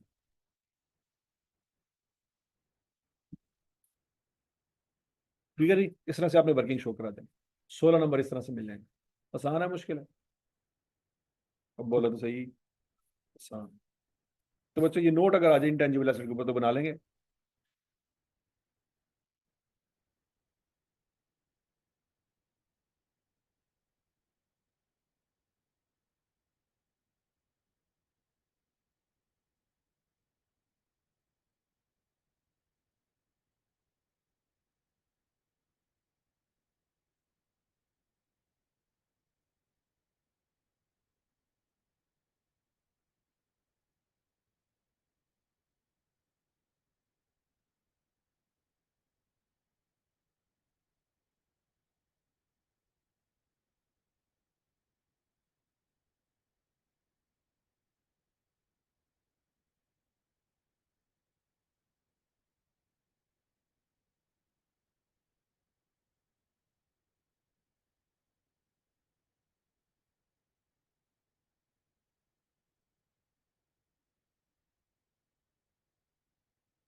अच्छा जी बच्चों, कुछ इंटेंजिबल एसेट की एग्जांपल यहाँ पे दी हुई है। Market related intangibles, trademark, trade names, service marks, collective marks, certification marks वगैरह वगैरह। इंटरनेट डोमेन नेम, मतलब आज से को 15 साल पहले या 20 साल पहले किसी ने अगर टाटा या कह लेते हैं जी, नहीं नहीं नहीं नहीं एग्जाम्पल लेते हैं जी।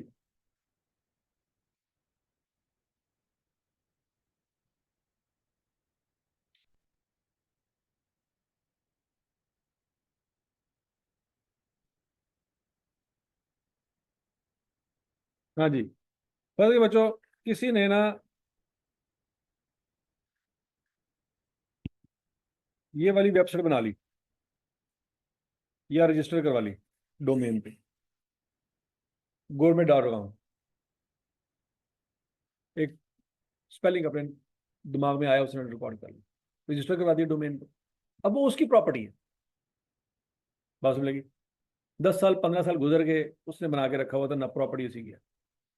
गवर्नमेंट कंपनी जब रजिस्टर होने लगी थी, गवर्नमेंट ने कहा यार हमारी वेबसाइट भी होनी चाहिए। तो जब वो अपनी वेबसाइट रजिस्टर करवाने लगे या वो डोमेन लेने लगे, उन्होंने कहा सॉरी अनअवेलेबल। जैसे आप अपना ईमेल एड्रेस बनाते हैं, नाम लिखते हैं ABC, तो कहते हैं ना ये नेम अवेलेबल नहीं है, कोई और सोचो। फिर आप उसके साथ 1 2 3 लिखते हैं या 7 8 6 लिखते हैं, जो भी लिखते हैं, तो वो जो अवेलेबल होता है वो आप यूज करते हैं। ठीक है नहीं? मतलब करो गवर्नमेंट ने अपनी एक वेबसाइट रजिस्टर करवानी है, वो डोमेन पे गया, चेक किया, उन्होंने कहा सॉरी अवेलेबल नहीं है। अब उन्होंने फिर सोचा यार ये किसके पास अवेलेबल। ठीक है जी? इंटरनेट वालों से कहा कि यार भैया इस बंदे का एड्रेस तो ढूंढ के दें। उन्हें बता दिया फलां बंदा फलां जगह पे रहता है, उसके पास ये है, अथॉरिटी उसके नाम पे है। तो गवर्नमेंट वालों ने उससे रब्ता किया कि यार ये वाली डोमेन हमें दे दो। मैंने कहा, वाह जी वाह, कितने रुपए दी? तो ले ला 1000 2000 जरा लेना तो बस कीबोर्ड के नंबर ही डिजिट ही इस्तेमाल की थी आज तो 20 साल पहले। मैं कहना तुम्हें ये चाहिए डोमेन नेम, मैंने तो चलो बना लिया, मेरा 1 रुपया भी नहीं लगा। तुम्हें ये चाहिए, और तुम्हें जितनी ज्यादा शिद्दत से चाहिए, पैसे और सामने लो। बात में लगी कि नहीं लगी? फिर हो सारा 2 करोड़ में डील हुई कि भाईजान 2 करोड़ रुपया दो तो नाम है डोमेन ले लो। तो लोग ये काम भी करते हैं, सोचते हैं कि बिल गेट्स का बेटा केड़ा है, कल को उसने भी कंपनी बनानी, ਉਹਦੇ बेटे के नाम से डोमेन है, आज ही रजिस्टर करके रख लो अपने को। बात समझ आ रही कि नहीं? इलॉन मस्क की किन्नी औलादा ने, ना लभो ना दे, आज ही रजिस्टर कराओ डोमेन। समझ आ रही है? डोनाल्ड ट्रंप के पुत्र का ना की है, ना लभो, डोमेन नेम रजिस्टर कराओ। तो बात समझ आएगी नहीं आई? क्योंकि कल को इन लोगों ने अपने अपने नाम से क्या करने हैं, कारोबार शुरू करने हैं, तो ये क्या करेंगे, फिर वो डोमेन ढूंढेंगे। आज तो वो नहीं सोच रहे, कल को सोचेंगे। तो फिर क्या होगा, वो डोमेन नेम हम सेल करेंगे। ठीक है जी? इसका मतलब क्या बच्चों, इंटरनेट डोमेन नेम जो होते हैं ये सेल होते हैं। इसका मतलब क्या है, ये भी इंटेंजिबल एसेट है।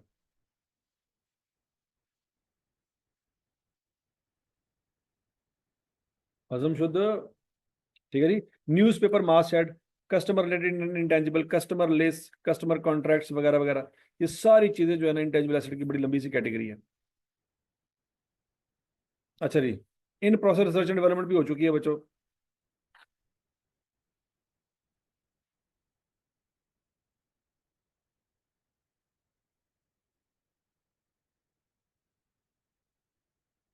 मेजरमेंट मॉडल बच्चों, इंटेंजिबल एसेट में 2 मेजरमेंट मॉडल है, कौन कौन से? कॉस्ट मॉडल है और रिवैल्यूएशन मॉडल है। सारा कंसेप्ट वही है जो आइए 16 वाले। रिवैल्यूएशन की कंसेप्ट वही है जो पहले पढ़ा हुआ है। एक्टिव मार्केट, हमने बात की थी स्क्रैप वैल्यू में, याद है कि एक्टिव मार्केट होना जरूरी है। तो कहता फिर एक्टिव मार्केट की डेफिनेशन भी पता होना चाहिए कि एक्टिव मार्केट कहते हैं किसको। An active market is a market in which all the following condition exist. Number 1, the item traded in the market are homogeneous. मतलब आप सेंटर जाए तो आपके दिमाग में यही चीज होगा, यार यहाँ पे सिर्फ मोबाइल सेल हो या कंप्यूटर सेल होते हैं। वहां पे कोई प्रॉपर्टी डीलर बैठ के लैंड परचेज नहीं करते, वहां पे कोई फर्नीचर नहीं परचेज करना। बात सुनेगी? वहां पे एसी की सेल परचेज नहीं होती। तो मार्केट वही होती है जिसमें सिर्फ एक ही तरह की चीजें आपस में सेल परचेज हो रही, उसी को मार्केट कहते हैं। बताओ, आप कहते हैं यार मैंने एसी लेना है, तो कोई आपको हफीज सेंटर का नाम नहीं बताएगा, क्या बताएगा? आबद मार्केट से। आबद मार्केट में मोबाइल की सेल परचेज नहीं होती। पॉइंट समझ आ रहा है कि नहीं आ रहा? एक्टिव मार्केट क्या है जी? The item traded in the market are homogeneous, similar nature के आइटम हो। Number 2, willing buyer and seller can normally be found at any time. सुबह से लेकर शाम तक वहां पे आपको सेलर भी मिल जाएंगे और बायर भी मिल जाएंगे। सेलर की 100 दुकानें हैं तो बायर एक नहीं होगा। पॉइंट समझ आ रही कि नहीं आ रही? अगर 100 दुकानें हैं एसी बेचने वाली, तो बायर वहां पे एक नहीं होगा। And prices are available to the public, और वो जो प्राइसेस लगा रहे हैं उन्होंने अपनी दुकान के बाहर हो सकता है इश्तिहार लगाए हों, बड़े बड़े बैनर लगाए हों कि भाईजान यहाँ पे 1.5 टन का एसी जो है 1.5 लाख रुपए में मिल जाएगा, मार्केट में 2.5 लाख रुपए का हम आपको 1.5 लाख का दे रहे हैं। इश्तिहार चला रहे होंगे, OLX पे फोटो लगा रहे होंगे। समझ लगी है? तो मार्केट की डेफिनेशन में 3 बातें आ रही हैं, कौन कौन सी? हाँ जी, होमोजीनियस प्रोडक्ट हो, और बायर और सेलर दोनों किसी वक्त भी मिल रहे हैं आपको। नंबर 3, प्राइसेस पब्लिकली अवेलेबल हो। ठीक हो गई? अब अगला कंसेप्ट है बच्चों, स्क्रैप वैल्यू तो हमने आइडेंटिफाई कर ली, मार्केट में आइडेंटिफाई कर लिया, पीरियड ऑफ अमोर्टाइजेशन। अब यहाँ पे याद रखेगा, जैसे हमने बात की थी कि वो सॉफ्टवेयर की टोटल लाइफ तो 15 साल थी, लेकिन कंपनी ने नियत की थी कि हम 10 साल इस्तेमाल करेंगे। सॉफ्टवेयर का फायदा 15 साल तो था, लेकिन हमने 15 साल चलाना नहीं है। ये ऐसे ही जैसे बच्चों गाड़ी 50 साल तक चल सकती है, लेकिन नॉर्मली कंपनियां 10 साल तक के बाद गाड़ियां चेंज कर देती हैं, क्योंकि उनको पता आए दिन कोई ना कोई काम निकलता रहेगा। जान छुड़ाओ इससे। ठीक है। amortization of intangible assets should begin from the date on which it becomes available for use, not from when the entity actually starts to use the asset। कहना जिस दिन वो अवेलेबल था उस दिन से डेप्रिसिएशन स्टार्ट होगी, ना कि उस दिन जिस दिन एक्चुअली आपने यूज करना शुरू कर। amortization should cease when the asset is de-recognized। वो कहता उस दिन amortization रोक दो जब आपने एसेट को यूज करना छोड़ दिया, de-recognize, अपनी किताबों से निकाल दिया। The amortization period should be the shorter of, ये बड़ा इंपॉर्टेंट है, कहता amortization period shorter होना चाहिए किसका? The assets expected economic life and its legal life। ये बड़ा इंपॉर्टेंट। अगर एक एसेट की लाइफ है 15 साल, इकोनॉमिक लाइफ, लेकिन लॉ कहता है 10 साल से ज्यादा नहीं चला सकते, तो फिर आपने डेप्रिसिएशन किस पे डिवाइड करनी है? 10 पे करनी, 15 पे नहीं करनी। फॉर एग्जाम्पल आप एक बिल्डिंग बनाते हैं, बड़ी खूबसूरत बिल्डिंग है, आप देखते हैं कि यार ये 100 साल तक चल सकती है। एलडीए वाले 50 साल बाद आ जाते हैं कि भाईजान ये बिल्डिंग किसी वक्त भी गिर सकती है। आप कहते नहीं मुझे पता है, मेरे ठेकेदार पे भरोसा है पूरा के 100 साल चलेगी। एलडीए वाले कहते हैं नहीं भाईजान, आपने खुदकुशी करनी है, 100 बिस्मिल्लाह करो, लेकिन आपकी इस बिल्डिंग की वजह से दाएं और बाएं वालों को नुकसान हो सकता है, उनका क्या कसूर है? समझ आ रही है? आपको अपनी जान की परवाह नहीं है, कोई मसला नहीं, हमें कोई टेंशन नहीं है इसकी, लेकिन हम ये बिल्डिंग में आपको रहने नहीं देंगे। आप यहां से निकले, हम इस बिल्डिंग को डिमोलिश करें। इसका मतलब क्या हुआ कि ठेकेदार ने कहा था 100 साल बिल्डिंग में कुछ नहीं हो रहा है, लेकिन एलडीए वाले क्या कह रहे हैं? 50 साल लाइफ है बस। तो फिर चाहे उसकी यूजफुल लाइफ 100 साल हो, लॉ अगर कहता है 50 साल से ज्यादा बिल्डिंग इस्तेमाल नहीं हो सकती, तो फिर नहीं हो सकती। समझ आ गई? अच्छा, अब अगर फर्ज करो बच्चों, लॉ कहता है कि 15 साल लाइफ है, लेकिन आप उसको 8 साल से ज्यादा नहीं चलाना चाहते, तो क्या फिर 15 साल पे डिप्रिशिएट करेंगे? फिर शॉर्टर पे जाएंगे। कंपनी 8 साल सोच रही है, लॉ की तरफ से इजाजत है, लॉ की तरफ से इजाजत है, लेकिन अब फिर भी कहते नहीं यार हमने 8 साल से ज्यादा इस्तेमाल ही नहीं करना।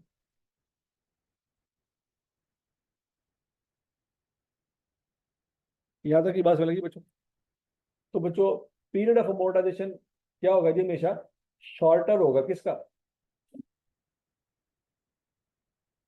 यूजफुल लाइफ और लीगल लाइफ। आगे चलते हैं।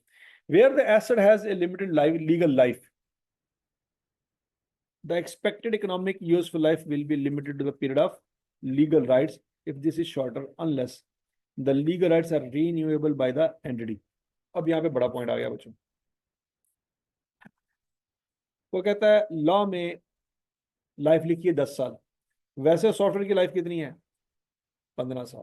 वो कहता है बाय डिफॉल्ट 10 साल ही आप यूज करेंगे डेप्रिसिएशन के लिए, लेकिन आप 15 पे शिफ्ट हो सकते हो अगर आप लीगल राइट रीन्यू करवा लें। मतलब 10 साल बाद अगर आपका वो लाइसेंस रीन्यू हो जाता है, तो फिर तो 20 साल में बात चलेगी ना, फिर तो अगले 10 साल और मिल गए। तो फिर आप 10 पे नहीं डिवाइड करेंगे डेप्रिसिएशन, फिर आप 15 पे कर रहे होंगे। किस पे कर रहे होंगे? 15 पे। क्यों? क्योंकि 15 से ऊपर तो जा ही नहीं ना सकते। आपने गवर्नमेंट से रीन्यू करवा लिया लाइसेंस, गवर्नमेंट की नजरों में कहां तक जा सकता है? 20 साल तक, लेकिन आप 15 से ऊपर जा ही नहीं सकते। क्यों? उसकी वैसे टोटल लाइफ क्या है? 15 साल। लॉजिक समझ आई कि नहीं आई? वो कहता है कि आप शॉर्टर लाइफ ही यूज करेंगे। कौन सी? 15 10 में से कौन सी यूज करेंगे? 10। कहता है एक सूरत में इस 15 पे जा सकते हो। सूरत क्या है? The legal rights are renewable by the entity, renew हो सकते हैं, and there is evidence to suggest that the right will be renewed. और आपको ये यकीन है कि 10 साल बाद राइट रीन्यू हो जाएंगे। बात समझ लगी है? मतलब गवर्नमेंट में आपके माशाल्लाह बड़े जानने वाले बैठे हो, तो आपको पता है यार आपके लाइसेंस को तो कोई नहीं हाथ डालेगा। जैसे मलक रियाज है, मलक रियाज को पता गवर्नमेंट भावे इमरान खान दिया है, भावे नवाज शरीफ दिया है, भावे जरदारी दिया, मेरे बैरियर डाउन में कोई हाथ नहीं लाएगा। वो मलक रियाज जो जरदारी के जमाने में बड़ा खुशहाल था, नवाज शरीफ के जमाने में बड़ा खुशहाल था, इमरान खान के जमाने में तो माशाल्लाह नेक्स्ट लेवल खुशहाली है। वो मलक रियाज साहब आज पाकिस्तान से गायब हो गए, कहाँ बैठे हुए हैं, उन्हें दुबई से बैरियर डाउन खोल लिया। बात समझ आई कि नहीं आई? तो मलक रियाज कह सकता था कि मतलब मेरे साथ ऐसा होगा, नहीं, वो कहता था मैं हर किसी ने खुश रखा है। ठीक है जी। एक जरदारी, उन्होंने भी खुश रखा, ਉਹਦਾ मैं बिलावल हाउस बनाया बैरियर टाउन। नवाज शरीफ लाहौर ਦੇ ਵਿੱਚ बैरियर टाउन बनाया, नवाज शरीफ ने कभी मेरे ਨਾਲ ਗੱਲ नहीं की थी। इमरान खान अल्हम्दुलिल्लाह साडा भरा है, अल कादर यूनिवर्सिटी बना के देंगे उन्होंने, वड्डी दी। इमरान खान आप ही यूके तो आने वाला 90 मिलियन पाउंड चुक के सेटल कराएगा मेरा। बात लगी? तो क्या हुआ, उसने तीनों के साथ ताल्लुकात बना के रखे थे, बिगाड़ी उसने किसने नहीं। ठीक है जी। तो ऐसा बंदा सोच सकता है कि गवर्नमेंट पाई अपनी है, लाइसेंस रीन्यू कराने कोई मसला नहीं होएगा। ठीक हो गया। लेकिन अगर पता चलेगा गवर्नमेंट कभी अपने पैरों पे खड़ी नहीं हो सकती, गवर्नमेंट को चलाई कोई और रहा है, फिर टेंशन है। ये है आउट ऑफ सिलेबस, कि जो कोई आउट ऑफ सिलेबस आ रहा है तो सारी जिंदगी की प्लानिंग। ठीक है जी। And the cost of renewal are not significant. अगला पॉइंट ये है कि रीन्यू करवाने की कॉस्ट जो है वो इनसिग्निफिकेंट है। मतलब फर्ज करें आपको पता लगे जनाब कि आपने लाइसेंस लेना, पहले 50 मिलियन का आएगा, कितने का आएगा? 50 मिलियन। 10 साल बाद दोबारा लाइसेंस लेना तो वो भी कितने का आएगा? 50 का ही आएगा। तो फिर आगे लानत पे दो यार, मैं ये 50 मिलियन क्यों पे करूं, जबकि मैं मैक्सिमम कितने साल फायदा उठा सकता हूं? 20 साल तो फायदा उठा ही नहीं सकता। मैं फायदा कितने साल उठा सकता हूँ? 15 साल। तो पहले 10 साल के तो मैंने 50 मिलियन दे दिए, अगले 10 साल के मैं 50 मिलियन क्यों दूं, जबकि मैं 5 साल इस्तेमाल कर सकता हूँ मजीद। पॉइंट समझ लग गया? लेकिन अगर आपको पता लगे कि अगले पहले दफा तो मैं 50 मिलियन पे करूंगा, लेकिन दूसरी दफा मैंने सिर्फ 1 मिलियन पे करना है, तो फिर आप क्या करेंगे? 1 मिलियन पे करके 5 साल इस्तेमाल कर लेंगे। मेरी बात समझ आ रही? ठीक है। तो अगर रीन्यू करवाने की कॉस्ट बहुत कम है तो फिर तो पक्की बात है कंपनी भी यही करेगी कि रीन्यू करवा लेगी। फिर तो ऑडिटर को यकीन आ जाएगा, यकीन तो ऑडिटर को दिलवाना है ना। वो कहेगा यार जब लॉ ने कहता 10 साल लाइफ है तो तुम 15 से क्यों डिवाइड कर रहे हो? ऐसे कहेंगे यार एक मिनट है जाओ, हमें पता है कि तुमने IAS 38 पढ़ा हुआ है, शॉर्टर वाली बात तुम कर रहे हो कि लॉ के नजदीक कितने साल की जिंदगी है? 10 साल। तुम्हारे नजदीक इसकी यूजफुल लाइफ कितनी है? 15। तो तुम 15 पे डिवाइड क्यों कर रहे हो, 10 पे क्यों नहीं कर रहे? हम कहेंगे यार एक मिनट ठहरो, ये नीचे वाले 3 पॉइंट पढ़ो। पहला पॉइंट क्या लिखा हुआ है? Legal rights are renewable. पहली बात तो ये हमें कन्फर्म है कि हर 10 साल बाद ये रीन्यू हो जाता है। अगला पॉइंट, और हमारे गवर्नमेंट में जाने वाले भी हैं।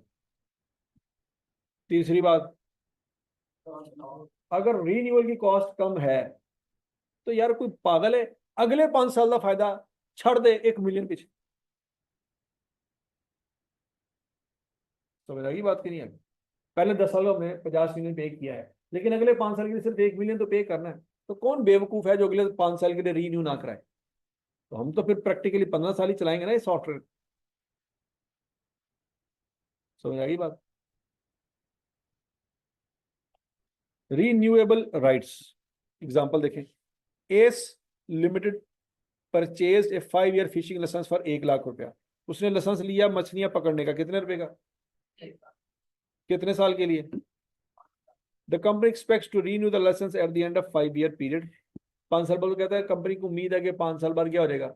Renew for a further 5 year. The government has indicated that they will re-grant the license to ACE Limited. Government ने भी निशानदेही कर दिया कि हाँ यार आपको लाइसेंस मिल जाएगा, टेंशन ना लो। ठीक हो गया। Required discuss the number of year over which the license should be amortized. कहता बताओ कितने साल में लाइसेंस को अमोर्टाइज करेंगे?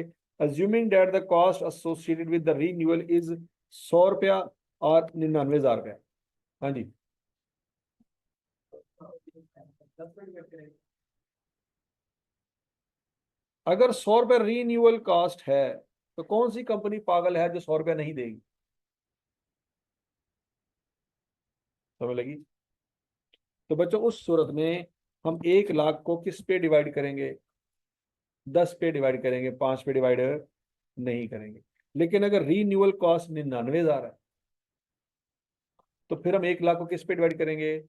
5 पे करेंगे, 10 पे नहीं।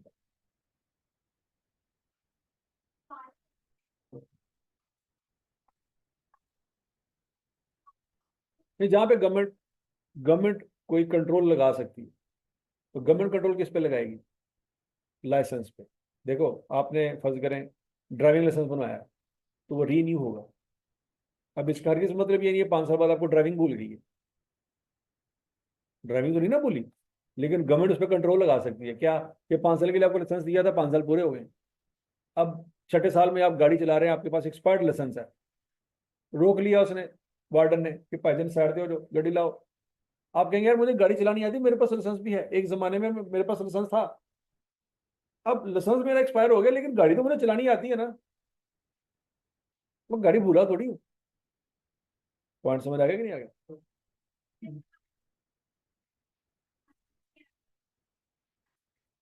हम्म, हम्म,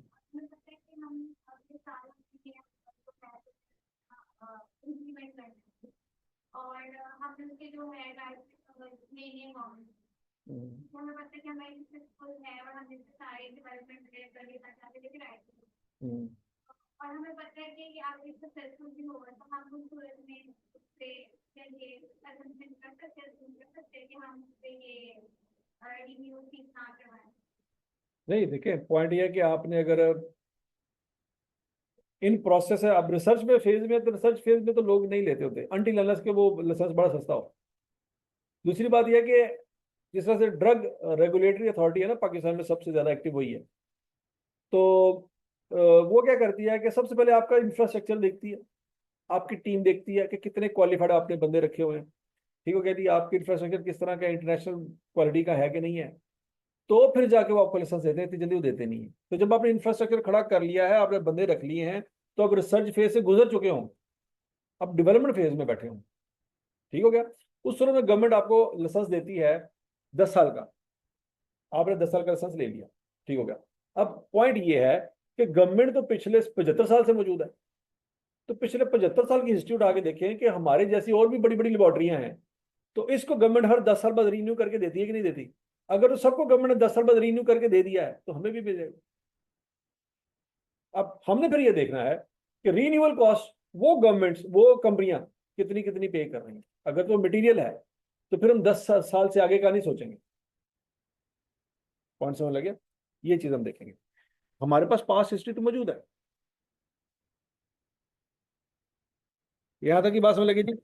अगर 100 रुपया रीन्यूअल फीस है तो यूजफुल लाइफ क्या होगी? 10 साल। लेकिन अगर 99,000 रीन्यूअल फीस है तो लाइफ क्या होगी? 5 साल। मेथड ऑफ अमोर्टाइजेशन वही है बच्चों जो आइए 16 में पढ़ा रहे हो, straight line reducing balance method और unit of production method. Annual review,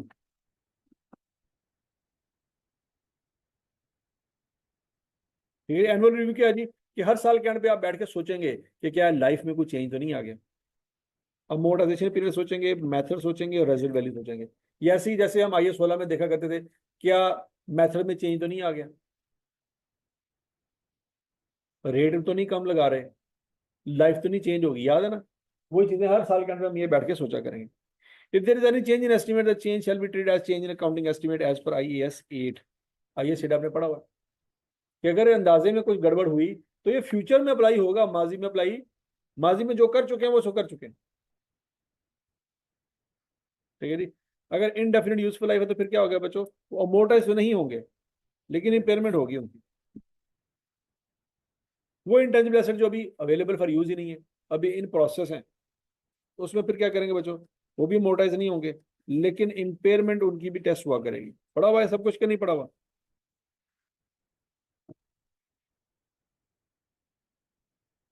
चलो जी बच्चों, आज के लिए इतने काफी है। कल इंशाल्लाह से आगे कंटिन्यू करेंगे।